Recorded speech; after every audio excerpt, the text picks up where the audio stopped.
Hey there, welcome to the Movie Review Mom YouTube channel. If this is the first time you've discovered me, yay, you're finally here. I've been waiting for you.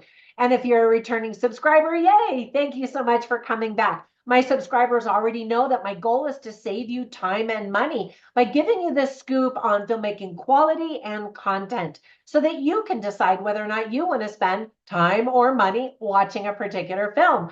So today, the movie I'm reviewing is called Angels Fallen, Warriors of Peace. This sci-fi indie thriller is now playing on Amazon. The movie is rated R, and I'll give you some tips for parents here in just a minute. It's an hour and 43 minutes, and my overall movie review mom grade is a C+. So I'll explain how I came up with that grade. I'll give you an overview in a nutshell, and then I'll point out things I liked, things I didn't like, tips for parents, themes worth talking about if you watch this with other people, funny lines, interesting lines, and we'll finish up with recommendations for some other films that are sort of similar that you might also like if you like this one. All right, let's dive in. So in a nutshell, the movie is a sequel of sorts to Ali Zamani's movie Angels Fallen, which released in 2020 and starred Michael Madsen and Eric Roberts. This is an indie film, not a Hollywood blockbuster, so manage your expectations just a little bit. The film was directed by Ali Zamani and co-wrote it with Chris Cato. They both play a demon in the movie in one of the scenes where a demon attacks Denise Richards' character. One played the demon on set, while the other one played the voice in post-production. The story is about a depressed and faithless man who is haunted by the war in Iraq. He's approached by a mysterious man who tries to recruit him to stop an evil archangel from raising an army of the dead to take over the world. Dun, dun, dun. Tips for parents. This is way too scary and violent for kids, so it's just not appropriate, and it's rated R anyway. Lots of violence with dead bodies. There's profanity in English and in Spanish, including many F-bombs. There are racist comments like calling white people crackers. We see bloody images of body parts. We see a woman tied up in only her underwear. We see scantily clad women and a topless one in a strip club scene. There are scary images of the army of the undead. Some of the themes that are illustrated very well are PTSD, war, good versus evil, leap of faith, taking a leap of faith, crisis of faith, choices, friendship, and loyalty. Now, onto the list of things that I really liked. It's always great to see Cuba Gooding Jr. in anything. He seems to be really embracing his religion because I've only seen him really in Christian movies lately. Now, don't get me wrong. This is not your typical Christian movie. However, it does have religious undertones and messages of faith. And I really admire Hollywood actors who are often getting blackballed to star in religious movies, partly because maybe they have conservative values and Hollywood is definitely more liberal, but also because Christian movies are often, they often have the reputation of being very cheesy and poor quality. And so for that reason, some of these actors and actresses are getting blackballed. But I especially appreciate actors who try to live by their religious convictions. All right, anyway, Denise Richards was really funny in her role. I wish that she had gotten more screen time because she was a lot of fun. She replaced the character Newton from the first Angels Fallen movie of 2020. There's a quick reference to him in a scene to kind of explain it away. There were quite a few cast changes, in fact, from that first movie. And I never did see that first movie, just so you know. The only actor who reprised his original role was Michael Tay as Michael, the Archangel. The current cast includes Josh Burdett, Arifin Putra, hopefully I'm pronouncing her name correctly, Randy Couture, Karina Rico, Lee Colafai, sorry, I probably butchered that name, William McNamara, and Greg Canestrari. There are some pretty cool special effects in this movie, and it is a lower budget movie, and so I was impressed. The demons all look super scary and pretty good throughout, meaning bad, evil, you know. The quality was unexpectedly good considering it was an indie film.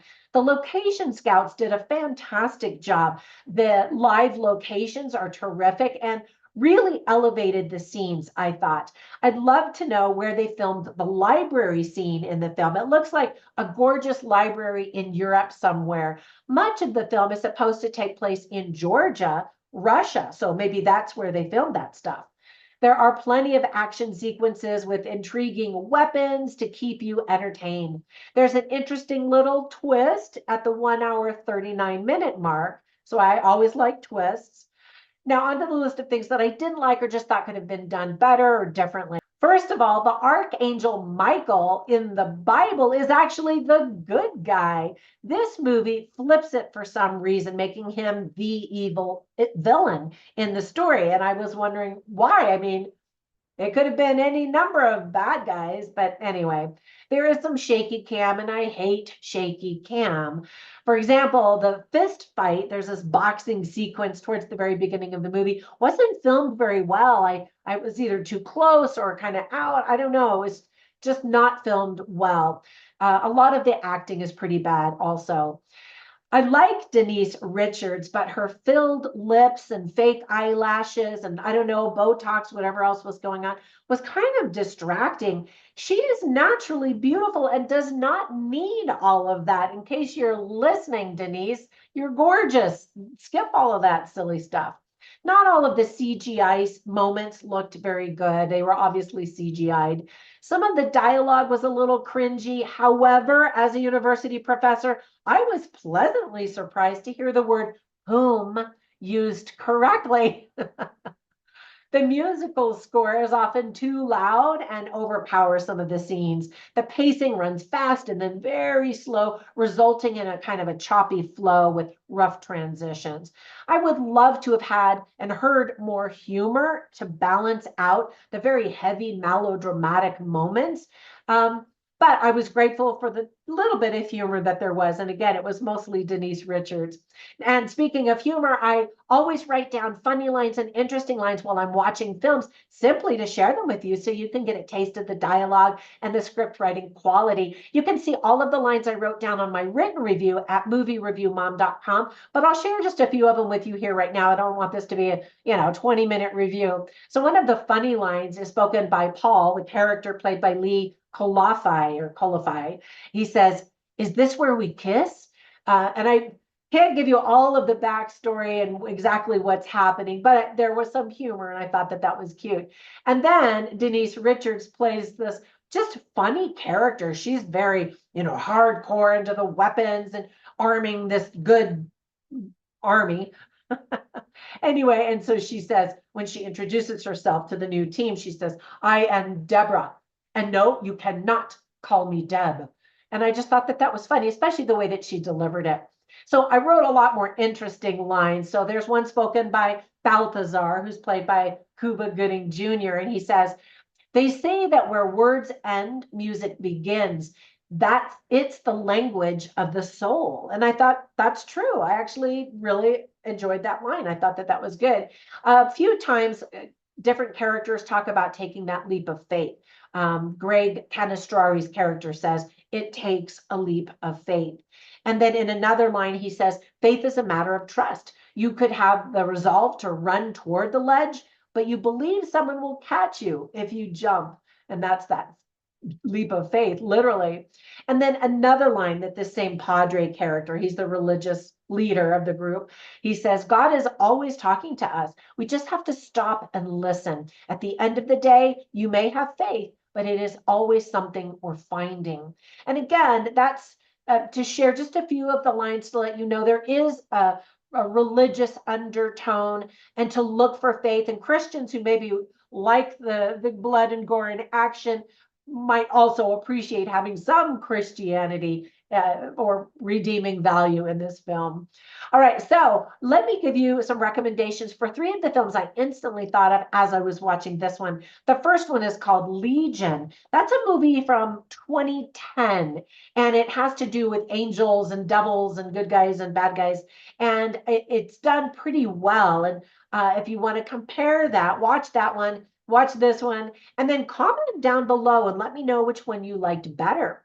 Another one that this movie reminded me of is The Mummy. I mean, we've got a million different versions of The Mummy, but when we've got these skeletons and these demons and they're running, to attack the good guys, that's kind of the vibe that you get in this film. It's very dark and creepy and scary. And then another version is Constantine. Now, that one takes place in modern day times. The cast is really terrific in Constantine. It stars Keanu Reeves, Shia LaBeouf, and even Rachel Weisz, Academy Award winner, even. All right, so that's it for today. Give me a big thumbs up, subscribe. You know the drill. I love reading all of your comments. Keep them coming down below.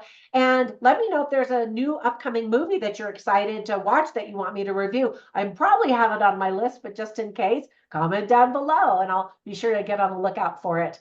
And by the way, thank you to the studio who sent me this press screener. I love it when studios do that. Have a great day, and I will catch you in the next one. Bye for now.